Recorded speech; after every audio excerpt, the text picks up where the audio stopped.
Thank you.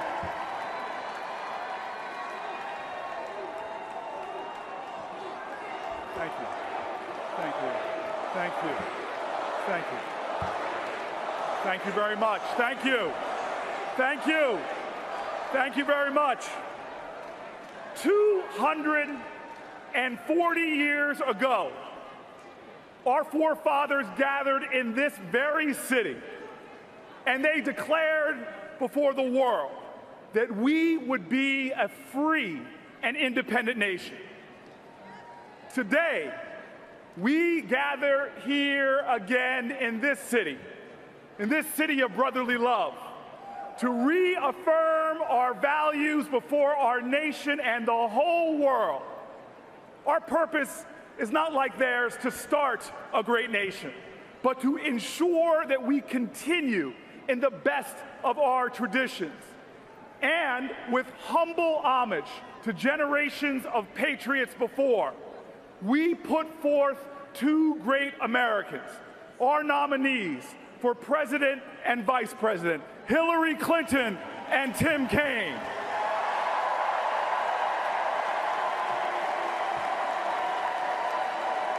Now, looking back to our history, our founding fathers put forth founding documents that were indeed genius. But our founding documents weren't genius because they were perfect. They were saddled with the imperfections and even the bigotry of the past. Native Americans were referred to as savages. Black Americans were fractions of human beings. And women were not mentioned at all. But those facts and ugly parts of our history don't distract from our nation's greatness. In fact, I believe we are an even greater nation, not because we started perfect, but because every generation has successfully labored to make us a more perfect union. Generations of heroic Americans have made our nation more inclusive, more expansive, and more just. Our nation wasn't founded because we all look alike, or prayed alike, or descended from the same family tree. But our founders, in their genius, in this, the oldest constitutional democracy on the planet Earth, they put forth the idea that all are created equal, that we have inalienable rights.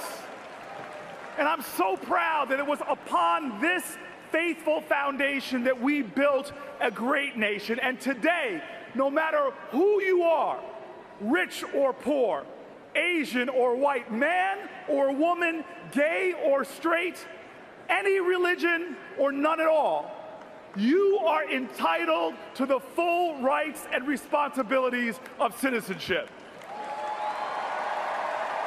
In this city, our founders put forth a Declaration of Independence, but let me tell you, they also made a historic Declaration of Interdependence. They knew that if this country was to survive and thrive, we had to make an unusual and extraordinary commitment to each other. Look, I respect and value the ideals of individualism and self-reliance.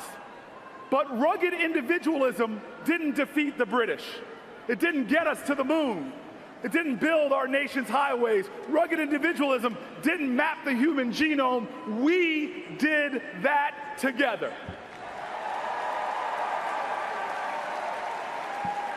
And so this is the high call of patriotism.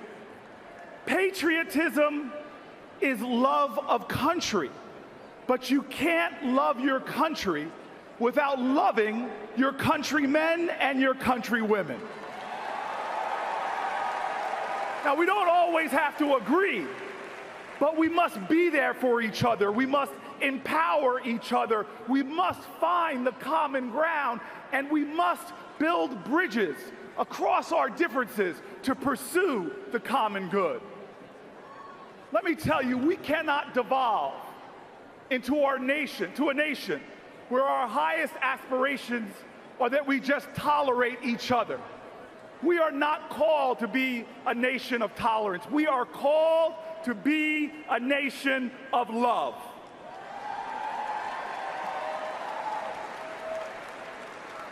That's why that last line of the Declaration of Independence says it so clearly. It says that we must, to make this nation work, we must mutually pledge to each other our lives and our fortunes and our sacred honor. Tolerance is the wrong way. Tolerance says, I'm just going to stomach your right to be different. That if you disappear from the face of the earth, I'm no better or worse off. But love knows that every American has worth and value, that no matter what their background, no matter what their race or religion or sexual orientation, love recognizes that we need each other, that we as a nation are better together, that when we are divided, we are weak, we decline, yet when we are united, we are strong. When we are indivisible, we are invincible. This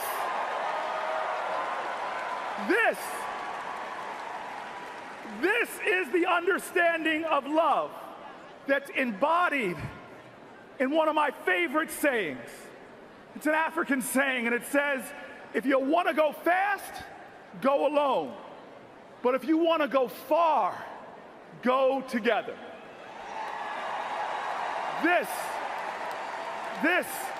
is the reason why I am so motivated in this election, because I believe this election is a referendum on who best embodies the leadership we need to go far together. Donald Trump is not that leader. We've watched him try to get laughs at other people's expense, try to incite fear at a time we need to inspire courage, try to rise in the polls by dragging our national conversation into the gutter. We've watched him cruelly mock a journalist's disability. We've watched him demean the service of my Senate colleagues, saying he's not a war hero. He was a war hero because he was captured. Trump said, I don't like people who get captured. Would he say that to POWs from World War II? Would he say that to POWs from Vietnam? Would he say that to the brave men and women in Iraq and Afghanistan right now, risking capture or worse? That's not the commander-in-chief. We've watched Donald Trump paint with a broad, divisive brush, saying that Mexican immigrants who came to build a better life in America are, in his words, bringing crime, they're bringing drugs. He called many of them rapists. He said that an Indiana-born federal judge can't be trusted to do his job because of his Mexican ancestry, a statement that his fellow Republicans have described as racist. We've watched Donald Trump. Our children, our daughters, our nieces and grandkids have watched Donald Trump and heard him calling women degrading and demeaning names. Dog, fat pig, disgusting animal. It is a twisted hypocrisy when he treats other women in a manner he would never, ever accept from another man speaking about his daughters or his wife.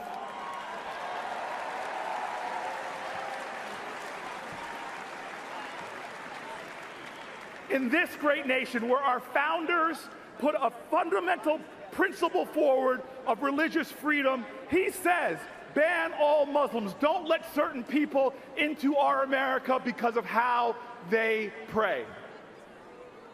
Now, I take particular interest in the fact that Trump says he would run our country like he's run his businesses.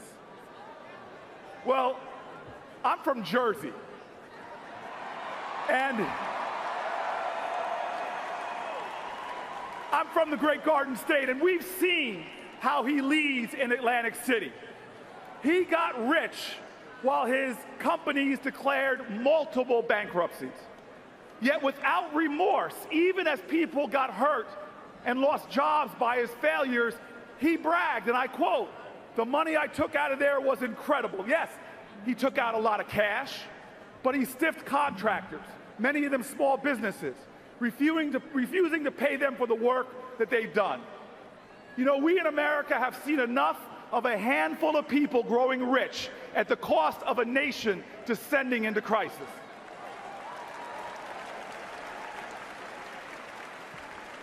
America, at our best, we stand up to bullies, and we fight those who seek to demean and degrade other Americans.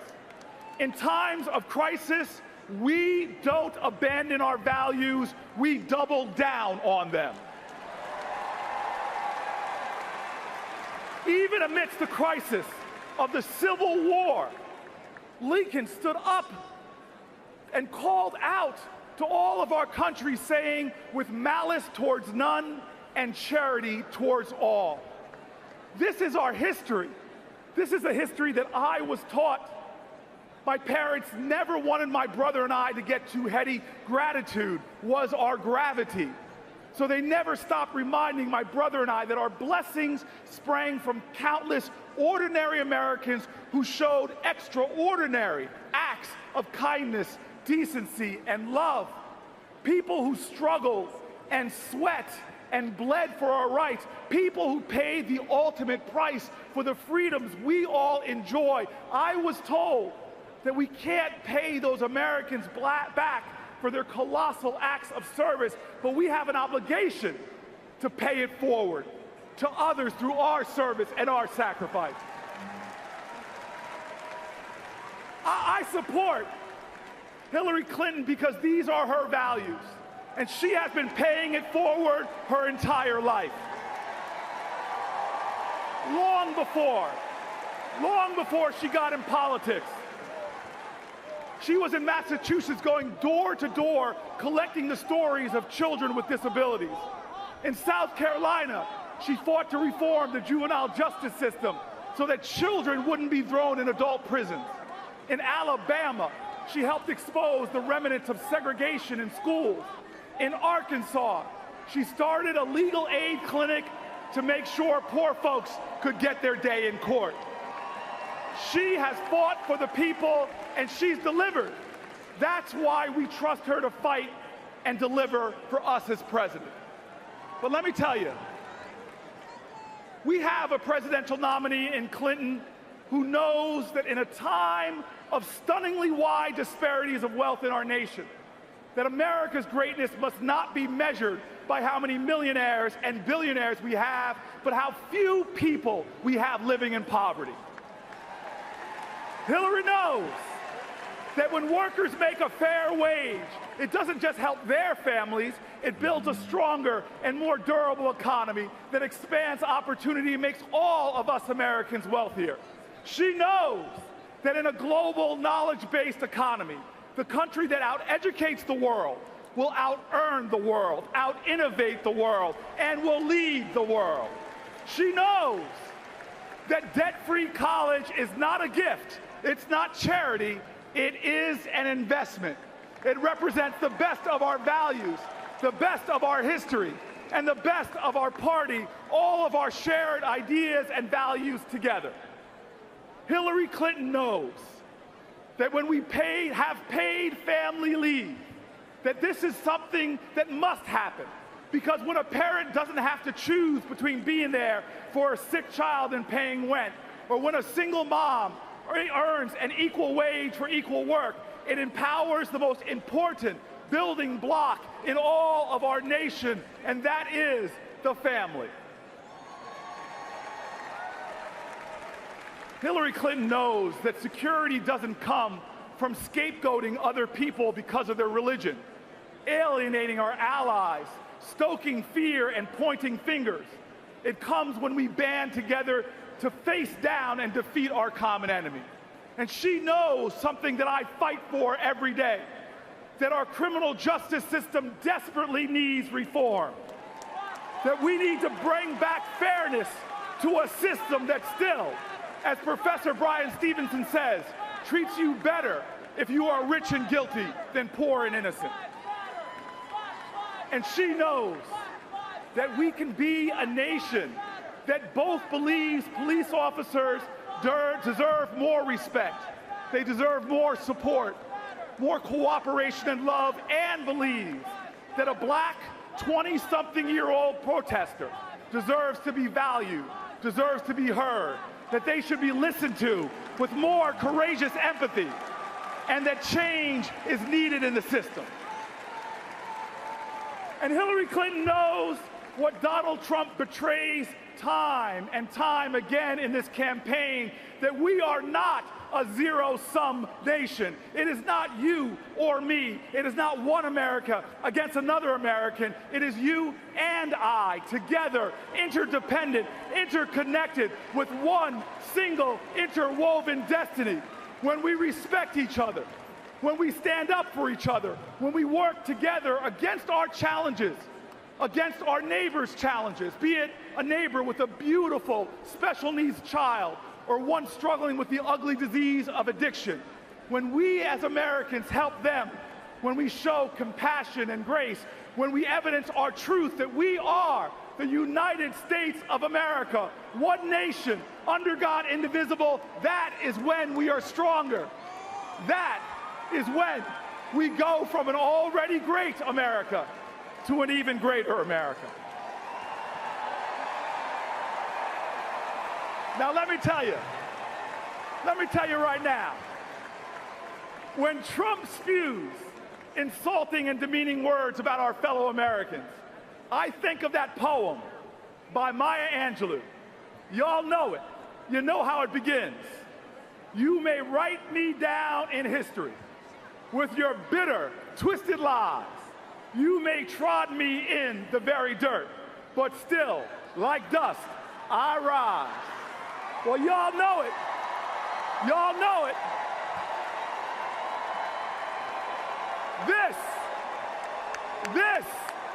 This captures our American history. 240 years ago, an English king said he would crush our rebellion. But Americans from around our nation joined the fight. From Bunker Hill to the Battle of Trenton, they stood, and so many fell, giving their lives in support of our daring declaration that America, we will rise. This is our history. This is our history. Escaped slaves, knowing that liberty is not secure for some until it's secure for all. Sometimes hungry, often hunted in dark woods and deep swamps, they looked up to the North Star and said with a determined whisper, America, we will rise. Immigrants, risking their lives in times of sweatshops and child labor. They organized labor unions and devoted themselves to lifting the tired, the poor, and the huddled masses. With fierces of grit, they shouted so all could hear, America, we will rise. King pointed to the mountaintop. Kennedy pointed to the moon. From Seneca Falls to those who stood at Stonewall Inn, giants before us said in a chorus of conviction, America, we will rise. My fellow Americans, we cannot fall into the complacency or indifference about this election, because still the only thing necessary for evil to be triumphant is for good people to do nothing. You know the saying. My fellow Americans, we cannot be seduced by cynicism about our politics, because cynicism is a refuge for cowards. And this nation is and must always be the home of the brave. We are the United States of America. We will not falter or fall. We will not retreat or surrender. Our values, we will not surrender. Our ideas, we will not surrender the moral high ground. Here in Philadelphia, let us declare again that we will be a free people, free from fear and intimidation. Let us declare again that we are a nation of interdependence, and that in America, love always trumps hate. Let us declare. Let us declare so that generations yet unborn can hear us. We are the United States of America. Our best days are ahead of us. And together, with Hillary Clinton as our president, America, we will rise. God bless America. Let us rise together. God bless America.